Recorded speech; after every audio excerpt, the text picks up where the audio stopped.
Now we're gonna read Lily's Purple Plastic Purse. I love this book.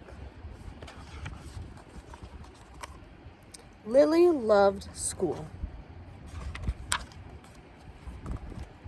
She loved the pointy pencils. She loved the squeaky chalk. She loved the way her boots went clickety-clickety-click down the long, shiny hallways.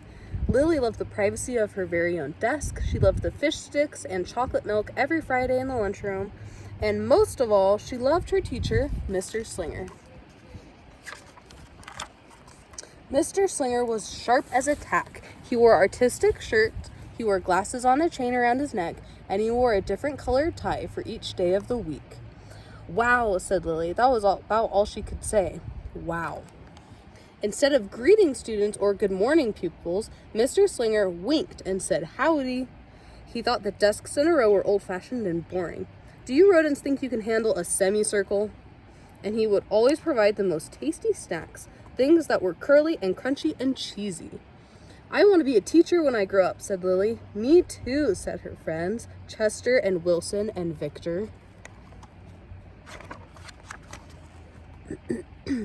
At home, Lily pretended to be Mr. Slinger. I am the teacher, she told her baby brother Julius. Listen up. Lily even wanted her own set of deluxe picture encyclopedias. What's with Lily? Asked her mother. I thought she wanted to be a surgeon or an ambulance driver or a diva, said her father. It must be because of her new teacher, Mr. Slinger, said her mother. Wow, said her father. That was about all he could say. Wow. Whenever the students had free time, they were permitted to go to the light bulb lab in the back of the classroom. They expressed their ideas creatively through drawing and writing. Lily went often. She had a lot of ideas. She drew pictures of Mr. Slinger, and she wrote stories about him, too. During sharing time, Lily showed her creation to the entire class. Wow, said Mr. Slinger. That was about all he could say. Wow.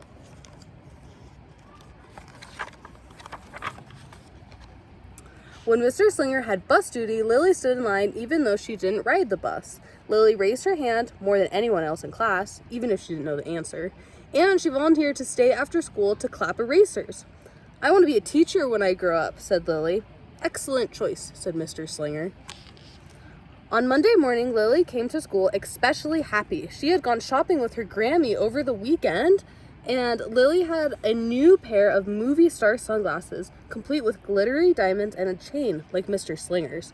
She had 3 shiny quarters, and best of all, she had a brand new purple plastic purse that played a jaunty tune when it was opened. Lily wanted to show everyone. Not now, said Mr. Slinger. Listen to our story. Lily had a hard time listening. Lily really wanted to show everyone. Not now, said Mr. Slinger. Let's be considerate of our classmates. Lily had a hard time being considerate.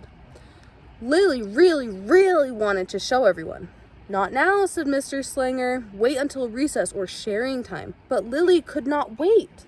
The glasses were so glittery, the quarters were so shiny, and the purse played such nice music, not to mention how excellent it was for storing school supplies.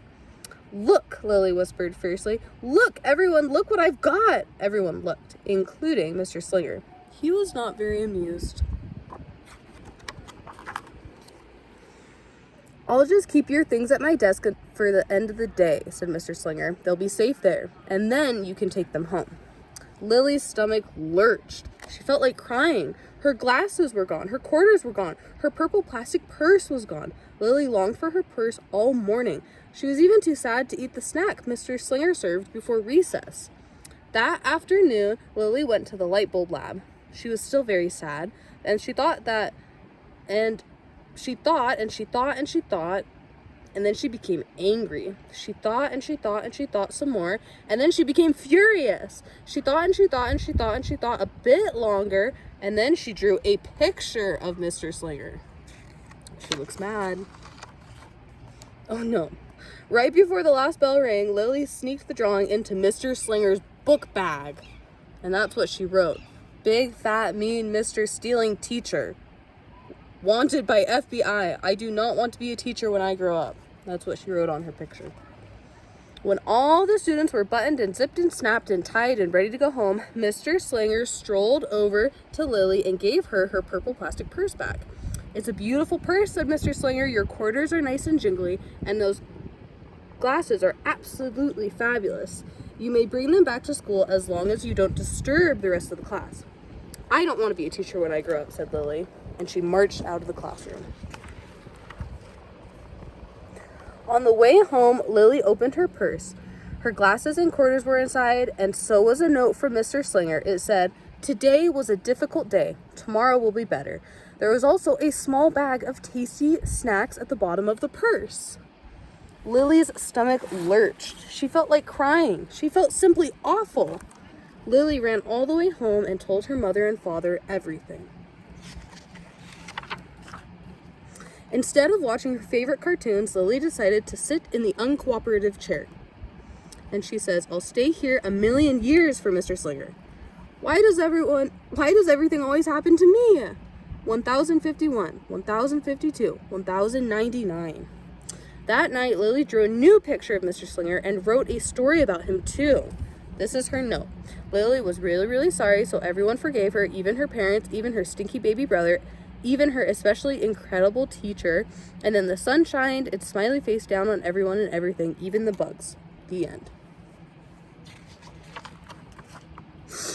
Lily's mother wrote a note, and Lily's father baked some tasty snacks for Lily to bring to school the next day. "I think Mr. Slinger will understand," said Lily's mother. "I know he will," said Lily's father. The next morning, Lily got to school early. "These are for you," Lily said to Mr. Slinger, "because I'm really, really, really, really, really, really, really, really, really, really, really, really, really, really sorry." Mr. Slinger read the story, and he looked at the picture, and he read the note, and he sampled the snacks. "Wow," said Mr. Slinger. That was about all he could say. Wow. "What do you think we should do with this?" asked Mr. Slinger. "Could we just throw it away?" asked Lily. "Excellent idea," said Mr. Slinger. During sharing time, Lily demonstrated the many uses and unique qualities of her purple plastic purse, her shiny quarters, and her glittery movie star sunglasses. Then she did a little performance using them as props. "It's called interpretive dance," said Lily. Mr. Slinger joined in. "Wow," said the entire class. That was about all they could say. Wow. Throughout the rest of the day, Lily's purse and quarters and sunglasses were tucked safely inside her desk. She peeked at them often, but did not disturb a soul. Right before the last bell, Mr. Slinger served Lily's snacks to everyone's delight. "And what do you want to be when you grow up?" asked Mr. Slinger. "A teacher," everyone responded. Lily's response was the loudest. "Excellent choice," said Mr. Slinger. As the pupils filed out of the classroom, Lily held her purple plastic purse close to her heart. Mr. Slinger was right. It had been a better day. Lily ran and skipped and hopped and flew all the way home. She was so happy, and she really did want to be a teacher when she grew up. That is, when she didn't want to be a dancer, a surgeon, or an ambulance driver, or a diva, or a pilot, or a hairdresser, or a scuba diver. The end. I love you. Mwah.